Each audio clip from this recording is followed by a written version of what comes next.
بالله من الشيطان الرجيم بسم الله الرحمن الرحيم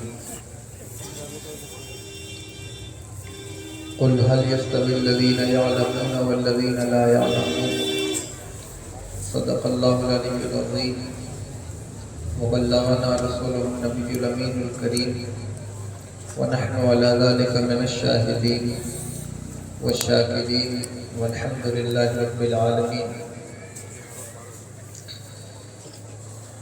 وقال الله تبارك وتعالى في شان حبيبه الكريم إن الله وملائكته يصلون على النبي يا أيها الذين آمنوا صلوا عليه وسلموا تسليما. الصلاة والسلام عليك يا رسول الله، الصلاة والسلام عليك يا نبي الله، الصلاة والسلام عليك يا حبيب الله وعلى آلك وأصحابك يا نور الله صلی اللہ تعالی علیہ وسلم. ممبر شریف پر جلوہ فراز جملہ علماء ذوی الاحترام، معزز طالبان علوم نبوت اور معزز سامعین و حاضرین خواتین اسلامیہ، السلام علیکم ورحمۃ اللہ تعالی وبرکاتہ. اللہ رب العزت کا فضل ہے، اس کی دی ہوئی توفیق سے ہم اور آپ آج ایک دارالعلوم کے صحن میں اس کے بینر کے نیچے جشن دستار بندی کے سیلیبریشن کی محفل میں اکٹھا ہیں. اللہ تبارک و تعالی آپ سب کے علم و عمل میں، آپ کے اساتذہ کے علم و عمل میں برکتیں عطا فرمائے، کارکنان کو بے شمار اجر عظیم عطا فرمائے. وقت کافی ہوا ہے اور یہ تقریر کا وقت بھی نہیں ہے.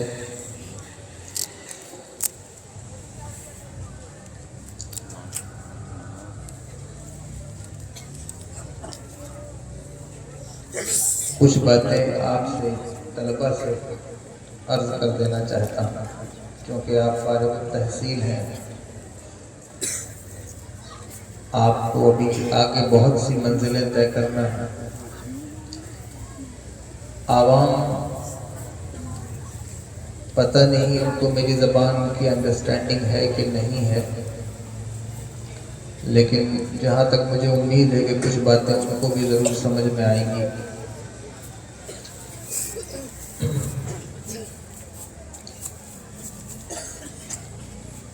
اللہ تبارک و تعالیٰ نے قرآن مجید میں ارشاد فرمایا کہ قُلْ هَلْ يَسْتَوِي الَّذِينَ يَعْلَمُونَ وَالَّذِينَ لَا يَعْلَمُونَ.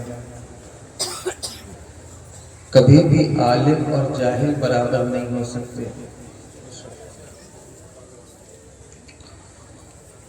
اس طرح کی اور بھی آیات قرآن پاک میں موجود ہیں. مثلا لا یستوی اصحاب النار و اصحاب الجنہ، جنتی اور جہنمی برابر نہیں، ایمان والے اور کفر والے برابر نہیں.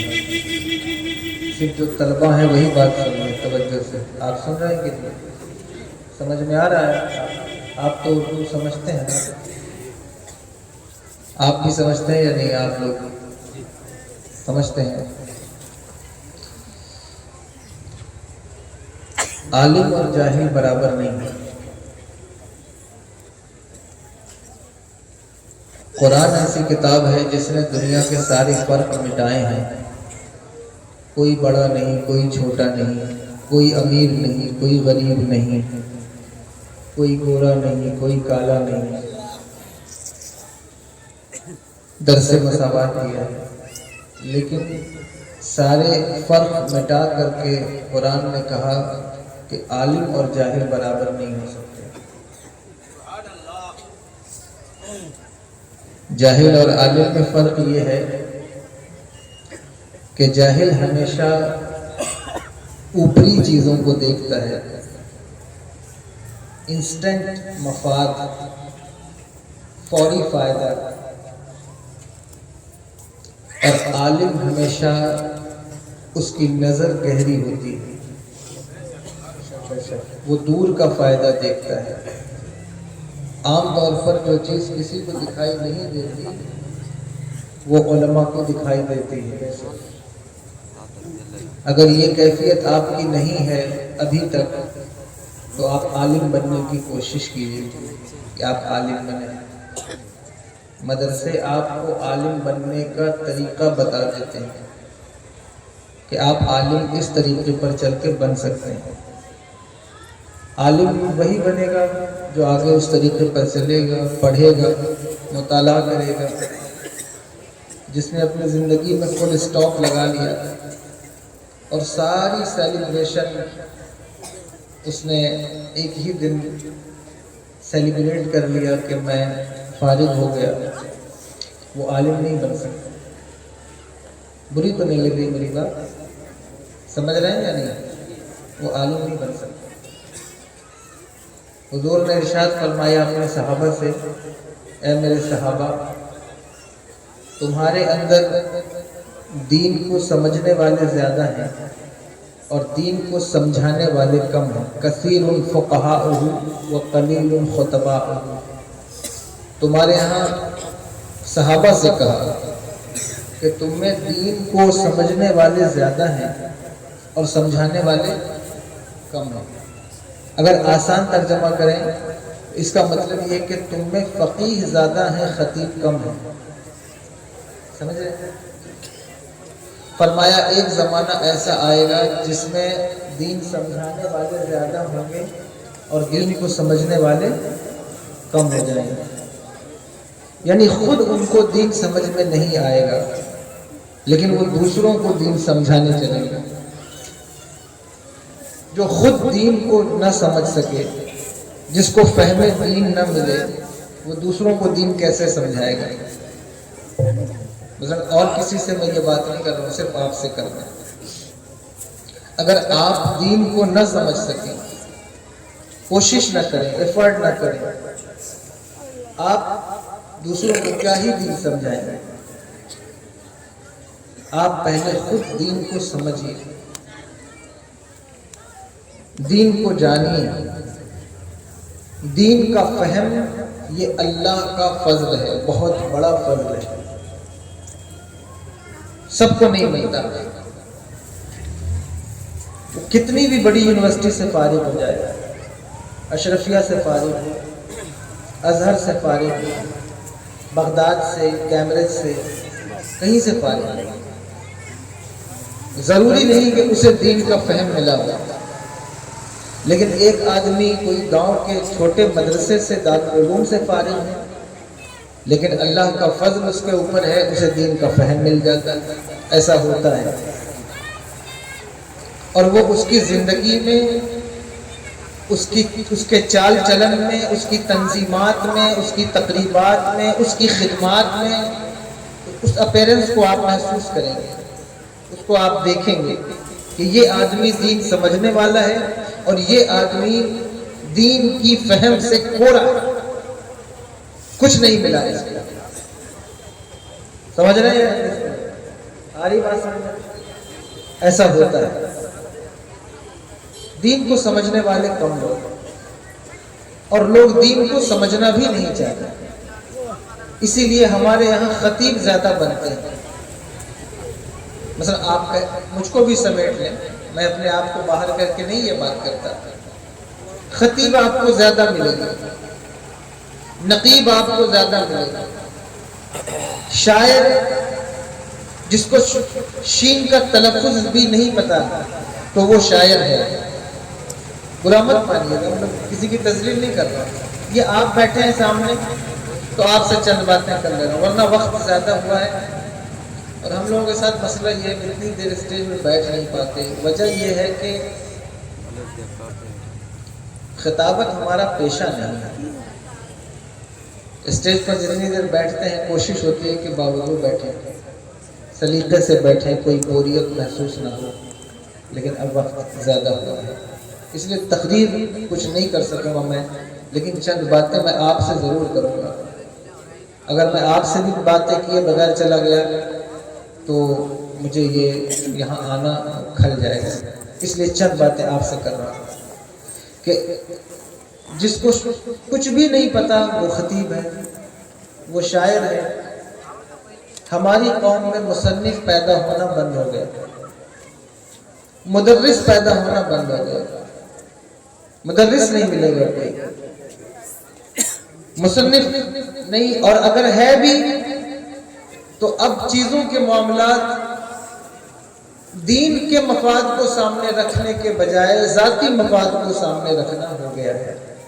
مثلا ایک آدمی کتاب لکھ رہا ہے، میں اس کی نیت پہ شک نہیں کرتا، اچھی بات ہے، مشق کرے گا، کتاب لکھے گا، عادت بنے گی وغیرہ، لیکن جس چیز کی ضرورت ہے اگر اس میں گہرا علم صرف ہونا ہے، کوئی ریسرچ درکار ہے، وہ اس کی طرف نہیں جائے گا، وہ کوشش کرے گا کہ میرے نام ایک کتاب تو ہو جائے، لیکن یہ کوئی ضروری نہیں ہے کہ میں اتنا گہرا مطالعہ کروں پھر ریسرچ کروں تاکہ اس چیز سے قوم کو فائدہ ہو سکے۔ اس بات کو سمجھیے، آپ فارغ ہو رہے ہیں، فارغ ہونے کا مطلب یہ ہے کہ آپ آگے عالم بن سکتے ہیں اگر آپ کوشش کریں، محنت کریں، آپ بن سکتے ہیں، کوشش کریں تو یہ کام ہو سکتا ہے۔ ضروری نہیں کہ سب کوشش کریں، لیکن اگر آپ میں سے دو چار بھی کوشش کر لیں کہ ہمیں دین کا فہم حاصل کرنا ہے، دین سمجھنا ہے، تو آپ کے اوپر راستے آسان ہو جائیں گے، دروازے کھل جائیں گے۔ ہمارے بزرگوں نے بہت محنت کی، دین پھیلانے میں، دین سیکھنے میں، دین سکھانے میں بہت محنت کی۔ کوئی 8 سال پڑھ کر کے ہم مدرسے سے فارغ ہوتے ہیں یا تو اس کا مطلب قطعاً یہ نہیں ہے کہ ہم نے سب کچھ پڑھ لیا، کیا ہی پڑھتے ہیں۔ آپ غور کریں کہ ہم نے کیا ہی پڑھا ہے۔ مدرسوں نے ہمیں ایک سہارا دیا ہے کہ دیکھو آپ ایسے پڑھ سکتے ہو، آگے بڑھ سکتے ہو۔ اب آپ اس کے بعد پیر بن جائیں، خطیب بن جائیں، شاعر بن جائیں، یا آپ کے پاس ایک یہ طریقہ ہے کہ آپ اچھے عالم بن جائیں۔ آپ پڑھنا شروع کر دیں، بزرگوں کو پڑھیے، تفسیر کی کتابیں پڑھیے، حدیث کی کتابیں پڑھیے، تاکہ آپ کو دین کا فہم آئے، اور جو اس وقت آپ کے یہاں اچھا عالم میسر ہو اس کی صحبت اختیار کیجیے، اس کی تقریر، اس کی واعظ و نصیحت، اس کی درسگاہوں سے جتنا آپ استفادہ کر سکتے ہیں کریے، لیجیے۔ یہ عالم بننے کا طریقہ ہے۔ حضرت عبد الرحمن ابن قاسم بہت بڑا نام ہے مالکیہ میں، ان کی شادی ہو گئی تو ان کو تڑپ پیدا ہوئی کہ میں علم حدیث حاصل کروں۔ اپنی بیوی سے اجازت لے کر 2 سال کے لیے مدینہ شریف آئے حضرت امام مالک کی بارگاہ، علم حاصل کر، اور جب انہوں نے پڑھا تو 4 سال کب گزر گئے پتہ ہی نہیں چلا۔ اپنی بیوی کو خط لکھا کہ تم آزاد ہو، چاہو تو نکاح کر لو کسی اور سے، میں نہیں آ سکتا، اس لیے نہیں آ سکتا کہ جو میں نے پڑھا ہے وہ کافی نہیں ہے، اور میں چاہتا ہوں کہ میں مزید پڑھوں تاکہ میں دوسروں تک یہ بات پہنچا سکوں۔ ان کی بیوی نے کہا کہ آپ جب عالم نہیں تھے تو میں آپ کی بیوی تھی، اب آپ عالم ہیں تو آپ کی بیوی کیوں نہیں رہی، اس لیے آپ اطمینان سے پڑھیے، میں انتظار کروں گا۔ 17 سال گزر گئے، جب وہ آئے تھے تو ان کی بیوی حمل سے تھی، ان کا بیٹا پیدا ہوا، وہ 17 سال کا ہو گیا۔ ان کے بیٹے حج کرنے آئے تو اپنے والد سے ملنے حضرت امام مالک کی بارگاہ میں آئے ملاقات کے لیے۔ دونوں باپ بیٹے لپٹ کر روئے، باپ نے بیٹے کو دیکھا ہی نہیں تھا 17 سال تک۔ حضرت امام بقی الدین بقی بن مخلد، بہت بڑا نام ہے نا، حضرت امام احمد بن حنبل کے شاگردوں میں، اندلس کے رہنے والے تھے، کینیڈا یعنی موجودہ جو پورچگل ہے، وہاں سے چلے حضرت امام احمد کی بارگاہ میں علم حاصل کرنے۔ ان کا جہاز ڈوب گیا، لوگ ختم ہو گئے، لیکن انہوں نے ایک لکڑی کا پٹڑا پکڑ کر اس کو ہاتھ سے چلاتے ہوئے محنت کی کہ میں کسی طرح بغداد پہنچوں گا، اور 6 مہینے کی راہ پیدل چل کر بغداد آئے۔ جس وقت بغداد آئے حضرت امام احمد بن حنبل کی درسگاہ بند ہو گئی، گورنمنٹ نے، عباسیہ کا دور تھا، ان کے مدرسے پہ تالا لگا دیا، وہ پڑھا نہیں سکتے تھے، ان کو نظر بند کر دیا گیا۔ یہ بھکاری بن کر کپڑے پھاڑ کر ہاتھ میں کاسا لے کر حضرت امام احمد بن حنبل کی بارگاہ میں حدیث سیکھنے جاتے تھے تاکہ جو سیکیورٹی گارڈ ہیں ان کو پتہ نہ چلے کہ یہ طالب علم ہے. بھیک مانگنے کے بہانے پڑھنے جاتے تھے. 3 سال ان کے دروازے پر کھڑے ہو کر کے پڑھا اور 3 سال میں 18,000 حدیثیں یاد کی. جب حضرت امام احمد بن حنبل کی درسگاہ دوبارہ شروع ہوئی, دنیا بھر سے تلامذہ سمٹ کر ان کی درسگاہ میں آئے تو حضرت نے فرمایا سب کنارے ہٹ جاؤ, پہلے میرے اس شاگرد کو آگے آنے دو جس نے میرے دروازے پہ کھڑے ہو کر مجھ سے حدیث سیکھی. تو آپ محنت کیجیے اور علم دین کا فہم حاصل کیجیے, دین کو سمجھیے. جب تک دین سمجھ میں نہیں آئے گا آپ علمی انقلاب نہیں پیدا کر سکتے, علمی ریولیوشن نہیں پیدا کر سکتے. ایک طلبہ کو نہیں 100 طالب علموں کو آپ پڑھائیں, لیکن اگر آپ کو ادعو الی سبیل ربک بالحکمت والموعظۃ الحسنہ کی تفسیر یہاں اور یہاں نہیں آئی, علمی ریولیوشن پیدا نہیں ہوگا کسی شہر میں, کسی قریے میں. وہ تبھی پیدا ہوگا جب ہمارے اندر دین کا فہم ہے. آپ حضور صدر الشریعہ نام سنا ہے؟ نام سنا ہے؟ یہ مصباحی برادران ہیں, آپ کے اساتذہ سب مصباحی ہیں ماشاءاللہ. یہ حضور صدر الشریعہ کے پوتے شاگرد ہیں. ان کے یعنی حضور حافظ ملت کے استاد ہیں حضور صدر الشریعہ علیہ الرحمہ, اور حضور صدر الشریعہ علیہ الرحمہ نے پڑھایا ہے. حضور مجاہد ملت ہوں, حضور حافظ ملت ہوں, ایک اچھی خاصی جماعت ہے جو ان سے استفادہ کرتی رہی. انہوں نے اپنی کائنات بنائی ہے, آگے علمی ریولیوشن پیدا کیا, انقلاب پیدا کیا. اس لیے اگر علمی انقلاب لانا چاہتے ہو دین کی سمجھ, دین کا فہم پیدا کریں. کوشش کیجئے کہ آپ کو دین سمجھ میں آئے. آپ کو اگر دین سمجھ میں, آپ کے سامنے مختلف چیلنجز ہیں. دنیا آپ کو, سن رہے ہیں آپ یا نہیں میری بات؟ دنیا آپ کو اپاہج سمجھتی ہے, دنیا آپ کو وکلانگ سمجھتی ہے. میری بات بری لگے گی ہو سکتا ہے لیکن اس کو مانیے. اس لیے آپ وہ ماشاءاللہ تقریر بچہ کر رہا تھا انگلش میں, اچھی بات ہے, لیکن انگلش میں تقریر کرنا ضروری نہیں ہے. لینگویجز پر عبور حاصل کرنا یہ ضروری ہے. آپ کے سامنے اتنے چیلنجز ہیں کہ آپ کو اندازہ نہیں ہے اس بات کا. کتنے چیلنجز آپ کے سامنے. یہ جو امت آپ کے پیچھے بیٹھے ہوئے ہیں جن کو میری بات پتہ نہیں سمجھ میں آ رہی ہے نہیں آ رہی ہے, لیکن ان کا بھروسہ اگر کسی پر ہے آپ پر ہے, آپ پر ہے. شہر کا صدر, شہر کا سیکریٹری, کوئی انتظامیہ مسجد بنا سکتی ہے, مدرسہ قائم کر سکتی ہے, لیکن وہ قوم کو بربادی کے گڈھے سے نکال نہیں سکتی. صدر ہو, سیکریٹری ہو, انتظامیہ ہو, کمیٹی ہو, چیئرمین ہو, پارشد ہو, ایم ایل اے ہو, ودھایک ہو, ایم پی ہو, پرائم منسٹر ہو, وہ کوئی فلاحی کام کر سکتا ہے, لیکن آپ کی قوم کو اگر اس اندھیرے سے کوئی نکالے گا آپ ہی نکالے گا. یہی چراغ جلیں گے تو روشنی ہے. آپ کو نکالنا, یہ آپ کے سامنے چیلنج ہے. آپ کیسے نکالیں؟ اس امت کی نگاہ آپ پر ٹکی ہوئی ہے, آپ کو ٹکٹکی باندھ کر دیکھ رہی ہے. ان کے پاس کوئی حل نہیں ہے. وہ لینگویجز سے آشنا نہیں ہے, وہ دین سے آشنا نہیں ہے, وہ دینی چیلنجز کو نہیں جانتے ہیں. حضور نے ارشاد فرمایا القوم علی دین ملوکہم, قومیں اپنے بادشاہوں کے نقش قدم پر ہوتی ہیں. بادشاہ کون ہے؟ بادشاہ کون ہے؟ العلماء ورثۃ الانبیاء, علماء انبیاء کے وارث ہیں. آپ ہی ہیں, یہ آپ کی طرف دیکھ رہے ہیں. اگر آپ نے مدرسوں میں اپنا ٹائم برباد کر دیا 8 سال, علم حاصل کرنے کے بعد بھی آپ نمازی نہ بن سکے, علم حاصل کرنے کے بعد بھی آپ کی نظریں خطا کرتی رہی, علم حاصل کرنے کے بعد بھی آپ امام بننے کے بعد ایک دوسروں کی حسد, بغض اور عناد میں زندگی کو گزار رہے, اسٹیج پر ممبر و محراب پر ایک دوسرے کے اوپر کیچڑ اچھالنے اور دوسروں کا گریبان نوچنے میں زندگی گزار دیں، یہ قوم آپ سے سوال کرے گی. آج نہ کرے میدان محشر میں کرے گی.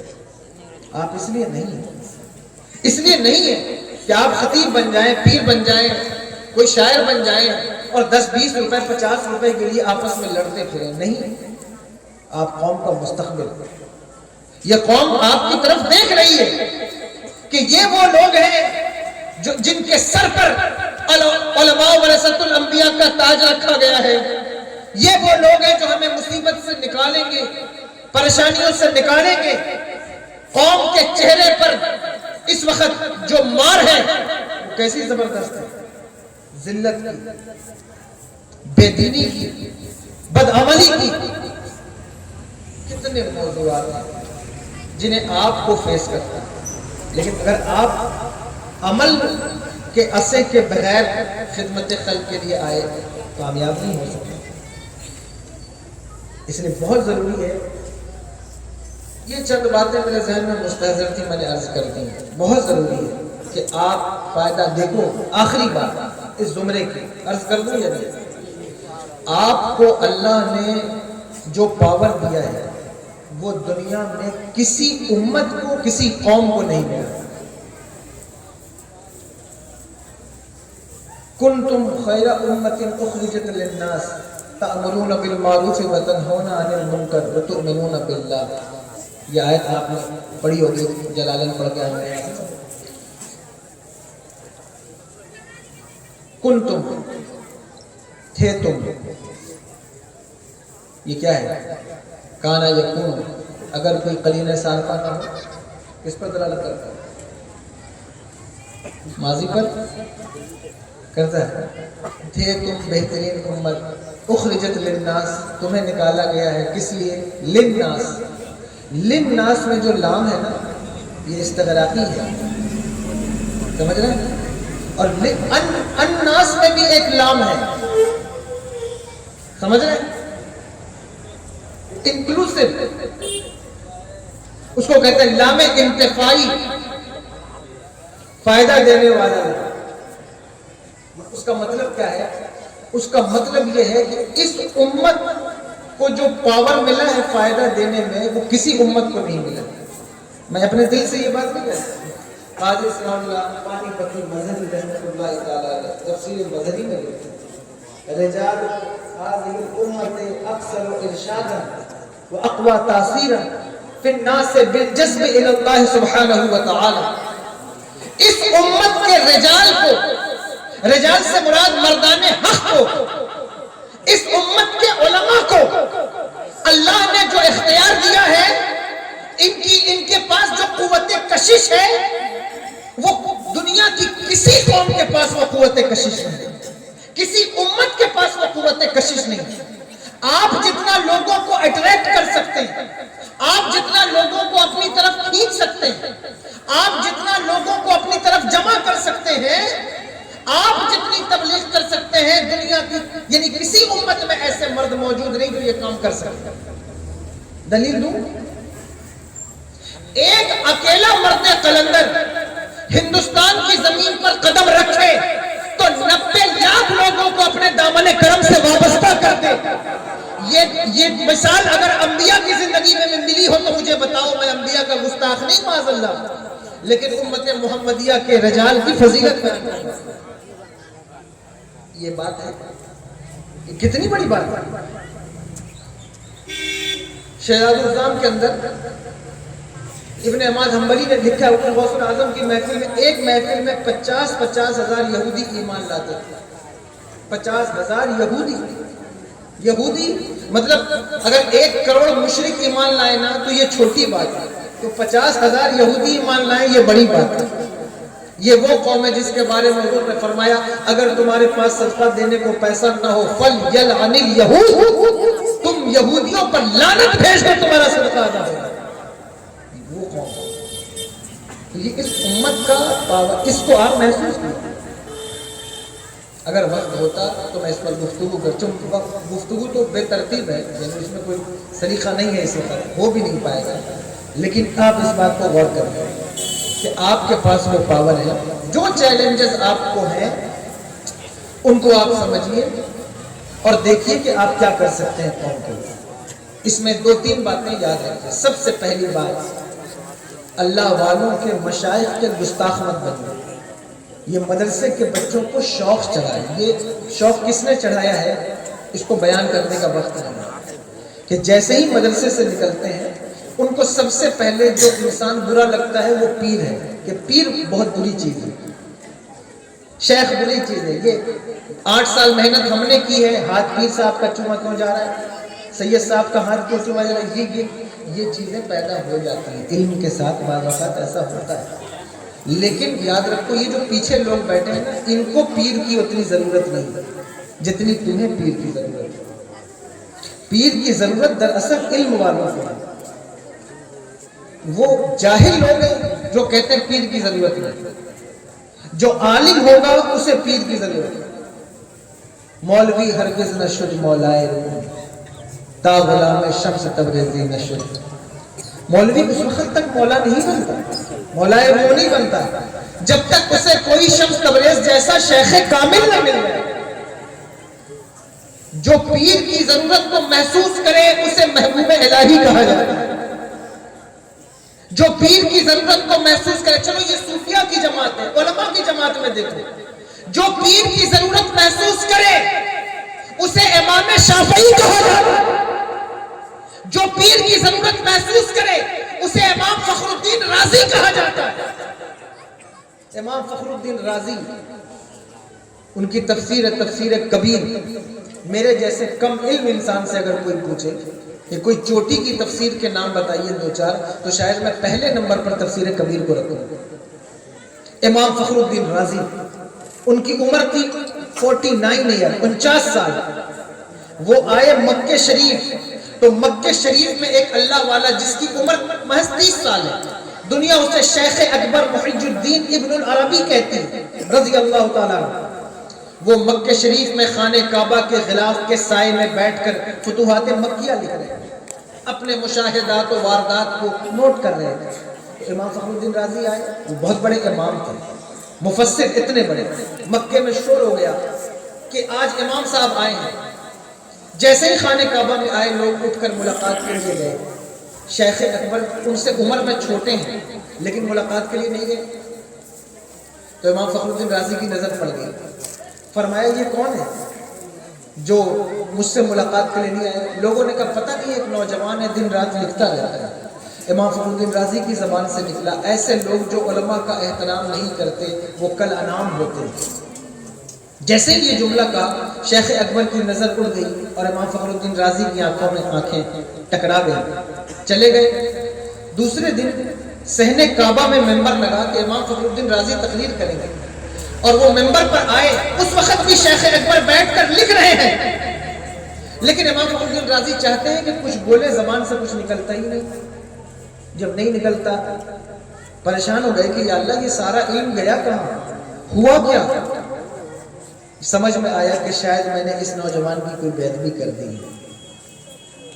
روتے ہوئے ان کے پاس تشریف لائے، 2 زانو بیٹھ گئے. تو حضرت شیخ اکبر نے فرمایا ہم جیسے کلانام کے پاس آپ کا کیا کام ہے؟ تو فرمایا مجھے معاف فرمائیں، میں معافی چاہتا ہوں. تو شیخ اکبر جس قلم سے فتوحات مکیہ لکھ رہے تھے اسے اٹھا کر کے امام فخر الدین رازی کی زبان پر رکھا. فرمایا وَعَلَّمْنَاهُ مِن لَدُنَّا عِلْمًا. امام رازی کہتے ہیں میں نے جو کچھ لکھا ہے وہ اپنے علم سے نہیں لکھا، شیخ اکبر کی قلم سے لکھا ہے. جب آپ شیخ کو تلاش کر، یہ اس لیے میں نے کہا کہ آج کل طلبہ یہ سمجھتے ہیں یہ پیری مریدی صوفیوں کا کام ہے. نہیں، یہ علماء کا کام ہے. امام اعظم جیسا انسان جس کے علم اور جس کی فقاہت، جس کے فہم دین کا عالم یہ ہے کہ سفیان ثوری جیسا انسان جس کی بارگاہ میں سلام پیش کرے، اللہ اکبر. امام اعظم کہتے ہیں کہ مجھے بھی پیر کی ضرورت ہے. لولا السنتان لہلک النعمان. یہ جملہ آپ تو ایسے ہی پڑھ لیتے ہیں، لیکن کبھی آپ سوچئے کہ وہ امام جعفر صادق کی بارگاہ کے 2 سال امام اعظم کو کیا ملا ہے. اس لیے شیخ تلاش کیجیے. اور کسی شیخ کی توہین جو بظاہر کوئی شرع سے متصادم نہ ہو، یعنی ایک تو وہ شیخ ہے کہ جو واقعی اس طریقے کی حرکت کر رہا ہے کہ وہ شریعت کو فائدہ پہنچانے کے بجائے نقصان پہنچا رہا ہے، وہ شیخ ہی نہیں، لیکن ایک وہ ہے کہ زبردستی آپ اس کے بارے میں کبھی کچھ لکھتے ہیں کبھی کچھ کرتے ہیں، یہ نہ کریں، بزرگوں کا ادب کریں، مشائخ کا ادب کریں، جب تک آپ ادب نہیں کریں گے انسان نہیں بن سکتے۔ حضرت عبداللہ ابن عمر کا جملہ یاد رکھیے رضی اللہ تعالیٰ عنہ، فرمایا لا یکون الرجل عالما حتی لا یحسد من دونہ ولا یحقر من تحتہ، انسان اس وقت تک عالم نہیں بنتا جب تک کہ وہ اپنے بڑوں کا حسد اپنے دل سے نہ نکالے اور اپنے چھوٹوں کی تحقیر اپنے دل سے نہ نکالے۔ اگر آپ سے کوئی چھوٹا ہے اس کو حقیر مت جانا، کوئی کم علم ہے اس کو حقیر مت جانا، کوئی بڑا ہے اس کا ہاتھ چوما جاتا ہے اس کی عزت ہوتی ہے، اس سے حسد نہ کرنا،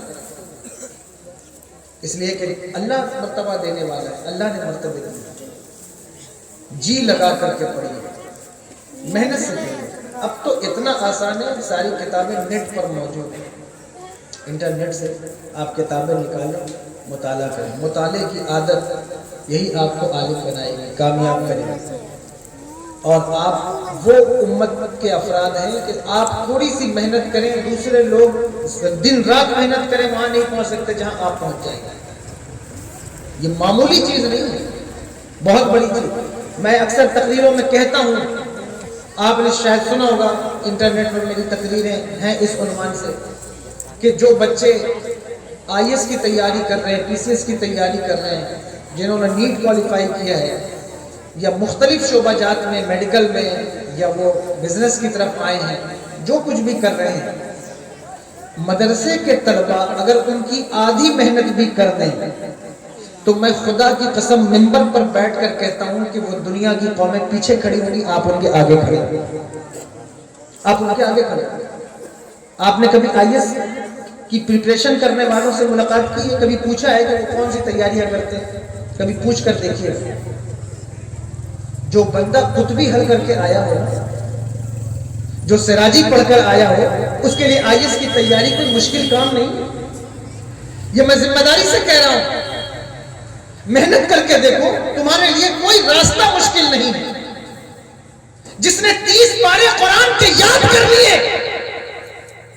اللہ اکبر کبیرہ، اس کے لیے آئی ایس کی تیاری کوئی مشکل کام نہیں، اس کے لیے میڈیکل لائن میں اترنا کوئی مشکل کام نہیں، اس کے لیے LLB کوالیفائی کرنا کوئی مشکل کام نہیں ہے۔ اگر آپ عالم بن گئے ہیں، ضروری نہیں ہے کہ جو مدرسے سے فارغ ہو وہ مسجد کا امام ہی بنے، یہ ضروری نہیں ہے کہ جو مدرسے سے نکلے وہ مدرسے کا مدرس ہی بنے، یہ ضروری نہیں ہے کہ دستار بن گئی تو اسٹیج کا خطیب ہی بنے۔ قوم کو تمہاری ضرورت ہے۔ ایسا ہو سکتا ہے کہ ایک مدرسے سے فارغ ہونے والا طالب علم اپنے شہر کی کورٹ کا جج بھی ہو، ایسا ہو سکتا ہے کہ ایک مدرسے سے فارغ ہونے والا عالم دین اپنے شہر کی چوکی کا آئی ایس آفیسر بھی ہو، ایسا ہو سکتا ہے کہ مسجد کا امام بھی ہو اور اللہ اکبر کبیرہ اپنے شہر کے ہاسپٹل کا ڈاکٹر بھی ہو، یہ ہو سکتا ہے، ممکن ہے، بلکہ ایسا ہوا ہے۔ تاریخ پڑھو، حضرت علامہ فضل خیر آبادی دلی جامع مسجد کے امام بھی ہیں اور اپنی کورٹ میں ظہر کے بعد فیصلے بھی کرتے ہیں، نہیں کرتے؟ آپ محنت کر سکتے، کوشش کر سکتے۔ بہرحال ہمارے بزرگوں کو اس بارے میں اختلاف بھی ہے، یہ بات اگر ہمارے بڑے بزرگ بیٹھے ہو نا تو میں نہیں کر سکتا ان کے ساتھ، تو وہ بعض بزرگ ہمارے ایسے ہیں جو ناراض ہوتے ہیں کہ کیا ضرورت ہے، جو عالم بن رہا ہے وہی سب کام کرے۔ اس کی بنیادی بات یہ ہے دراصل کہ ان علماء کو جو ذہن ملا ہے وہ کسی اور کو نہیں ملا، جو ان طلباء کو ملا ہے وہ کسی اور کو نہیں ملا۔ 7 سال کا بچہ اگر 30 پارے قرآن کے یاد کر لے، یہ کوئی معمولی کام نہیں ہے، کوئی آسان کام نہیں ہے۔ اللہ اکبر، یہ ہمارے یہاں یہ لوگ ہیں 17 لاکھ حدیثیں یاد کرنے والے، 7 لاکھ حدیثیں یاد کرنے والے، روات اور جو ہے وہ راویوں کی احوال اور ان کے اعتدال اور ضبط کی جو ہے وہ کہانیاں یاد کرنے والے ہمارے یہاں موجود ہیں، یہ کسی اور قوم کے اندر تمہیں نہیں ہے۔ یہ قوت حافظہ، یہ صلاحیت کسی قوم کے اندر نہیں ہے۔ لوگ کہتے ہیں یہودیوں کے پاس دماغ گاڈ گفٹڈ ہے، لیکن تمہیں جو اللہ نے دماغ دیا وہ کسی قوم کو نہیں دیا۔ دنیا کے ہر شعبے کا انسان 60 سال کے بعد ایک بہت اچھا جو ہے وہ کارڈیولوجسٹ ہو، گائنوکولوجسٹ ہو، ایک بہت اچھا سرجن ہو، نیورولوجسٹ ہو، 80 سال کی عمر کو پہنچے ہاتھ کانپنے لگے نا تو اس سے کوئی آپریشن نہیں کراتا، اس لیے ڈرتے ہیں کہ پتہ نہیں کون سی خطا کرے گا۔ لیکن تم غور کر کے دیکھو، ہمارے یہاں عمر جیسے جیسے بڑھتی جائے گی، فتوے کی سند اور فتوے کا اثر ویسے ویسے بڑھتا جائے گا۔ یہ کس بنیاد پر ہے؟ تمہیں یقین نہ ہو محدث کبیر کو دیکھ لو، تمہیں یقین نہ ہو اللہ اکبر کبیرہ، اشرفیہ کے بہت سارے اساتذہ ہیں ہمارے مشائخ جن کو آپ دیکھیں، جامعۃ الرضا میں بڑے بڑے لوگ ہیں، آپ دیکھیں ضعیفی آتی جائے گی لیکن تحقیق اتنی ہی زیادہ شاندار ہوتی جائے گی۔ یہ اس دین کا کمال ہے، اس امت کے افراد کو اللہ نے یہ صلاحیت دی ہے۔ بات نہیں کرنا چاہتا تھا، پھر بھی اتنی بات ہو گئی ہے، میں سمجھتا ہوں آپ نے کچھ باتیں مجھ سے لی ہوں گی، اور اگر لی ہوں گی مجھے دعا دیجیے گا، کوئی بات اچھی نہ لگے تو نہ قبول کریں، لیکن غور ضرور کریں کہ ہمیں اس بات پر غور کرنا ہے۔ کوشش کریے، آپ غور کریے، اس امت کو آپ ہی کا سہارا ہے۔ ہمیشہ جب بھی امت کسی مصیبت میں آتی ہے کون نکالتا ہے بتائیے؟ کالج کے بچے، یونیورسٹی کے بچے۔ تاریخ پڑھ کر دیکھیں، یہ جتنے یہاں صدر صاحبان، سیکریٹری اور کارکنان بیٹھے ہیں ان سے بھی تھوڑی سی بات کرنا، اپنے بچوں کو انجینئر بناؤ، ڈاکٹر بناؤ، سب کچھ بناؤ، لیکن یہ بات اپنے یہاں رکھنا دماغ میں کہ امت جس وقت اندھیروں میں گرنے لگے گی، خدا کی قسم انجینئر بہت کام کا آدمی ہے، میں انکار نہیں کرتا، لیکن اجتماعی طور پر امت کا ہاتھ پکڑ کر کوئی یونیورسٹی کا بچہ نہیں نکالے گا۔ 1450 سال کی تاریخ گواہ ہے، جب جب امت کو ٹھوکر لگی، خواہ وہ ایمان کے مرحلے میں ہو، عمل کے مرحلے میں ہو، اعتقاد کے مرحلے میں ہو، کس نے نکالا ہے؟ خلق قرآن کا فتنہ اٹھا، مورچہ لینے والا کون ہے؟ بتاؤ، مدرسے کا بچہ ہے یا نہیں؟ معتزلہ کا فتنہ اٹھا، مورچہ لینے والا کون ہے؟ مدرسے کا بچہ ہے کہ نہیں؟ بہت دور کی بات ہے نا، قریب آ جاؤ، قریب آ کر کے دیکھو، مصطفیٰ جان رحمت کی عظمت کو چیلنج کیا گیا، اللہ کی وحدانیت پر تبرے پڑے گئے، مورچہ کس نے لیا؟ وہ کسی اسکول کا بچہ نہیں ہے بلکہ وہ ایک مدرسے کا بچہ ہے، دنیا جسے امام احمد رضا خان کہتی ہے، وہ مدرسے کا بچہ ہے۔ ملک کی آزادی کو تار تار کر کے انگریزوں نے 200 سال، آج ریپبلک ڈے تھا، وہ بھی بات آ رہی ہے، اس ملک کو غلامی کی زنجیروں میں جکڑا، ہندو ہو یا مسلمان، کسی بھی مذہب سے اس کا تعلق ہو، غلامی کی زنجیر اس کے گردن میں توق بن کے لٹک رہی تھی۔ جس نے سب سے آگے بڑھ کر فتوی جہاد دیا وہ کسی یونیورسٹی کا بچہ نہیں تھا، وہ ایک مدرسے کا بچہ تھا، دنیا جسے علامہ فضل ہے خیر آبادی کہتے ہیں۔ امت تمہاری طرف دیکھ رہی ہے اور تمہیں سے اس کی آس ہے، اس لیے اتنے ترش رو نہ بنو، اتنے سنگ دل نہ بنو۔ مدرسے میں پڑھ کر کے بھی اگر نمازی نہ پڑھ سکے، مدرسے میں پڑھ کر کے بھی اگر نظروں میں حیا نہ آ سکے، مدرسے میں پڑھ کر کے بھی اللہ اکبر قوم کا درد نہ پیدا ہو سکے، تو رات کی تاریکی میں اپنے رب سے دعا کرو، اے میرے مالک، تو نے جس طرح مدرسے کے دروازے مجھ پر کھولے ہیں، اپنی رحمتوں کے دروازے بھی مجھ پر کھول دو۔ یہ دعا کرو، دعا کرو، اللہ اکبر۔ یہی چراغ جلیں گے تو روشنی ہوگی، انہی چراغوں سے روشنی، آپ ہی مستقبل ہیں، اور صرف محض میں ہم نے آپ کو دیکھ کر کے اتنی تقریر کر دی ہے، ورنہ میں کوئی شکوہ یا گلہ نہیں کر رہا۔ مفتی صاحب قبلہ کو نہیں پتا ہوگا میرے بارے میں، یا وہ نہیں سمجھ پائے ہوں گے، بہرحال میں دیر تک بیٹھا رہا اور ان کی کاوش دیکھ کر مجھے خوشی ہوئی الحمدللہ کہ یہ لوگ ماشاءاللہ اتنا بڑا ادارہ چلا رہے ہیں، ایسے ماحول میں اللہ تعالیٰ علم سلامت رکھے. لیکن آپ کو دیکھ کر کے میں نے اتنی باتیں کی کہ اللہ آپ کو عالم. یہ دیکھو آخری بات، عالم فوری چیزوں کو نہیں دیکھتا، اس کی نظر دور دیکھتی ہے، عمیق گہرا. لا کیا ہے، قل هل يستوي الذين يعلمون والذين لا يعلمون. عالم اور جاہل برابر نہیں. آپ یہاں کسی سے پوچھو عالم جاہل میں کیا فرق ہے، وہ بھی 5 فٹ کا، تم بھی 5 فٹ کے، اس کو بھی داڑھی تمہیں بھی داڑھی. کسی جاہل سے آپ پوچھیے، ایک لکیر کھینچیے، یہ ایک لکیر ایک کاغذ پہ کھینچیے، اس کے آگے ایک اور لکیر کھینچیے. کسی جاہل سے پوچھیے ان دونوں لکیروں میں کیا فرق ہے، وہ کہے گا یہ بھی ایک ہے یہ بھی ایک ہے. جتنی روشنائی اس میں خرچ ہوئی اتنی روشنائی اس میں خرچ ہوئی، جتنی جگہ اس نے گھیری اتنی جگہ اس نے گھیری ہے. برابری کا اصول تو یہی ہے. لیکن کسی صلاحیت مند آدمی سے پوچھو، وہ کہے گا یہ جو پہلے والی لکیر ہے یہ اکائی ہے، یہ جو اس کے بعد والی لکیر ہے یہ دہائی ہے، یہ اس سے 10 گنا آگے ہے. ایک اور لکیر کھینچ دو، وہ اس سے 100 گنا آگے ہوگی. دیکھنے میں کوئی چیز ایک جیسی ہو اس کا مطلب یہ نہیں کہ وہ برابر. قل هل يستوي الذين يعلمون والذين لا يعلمون. عالم اور جاہل برابر نہیں ہے.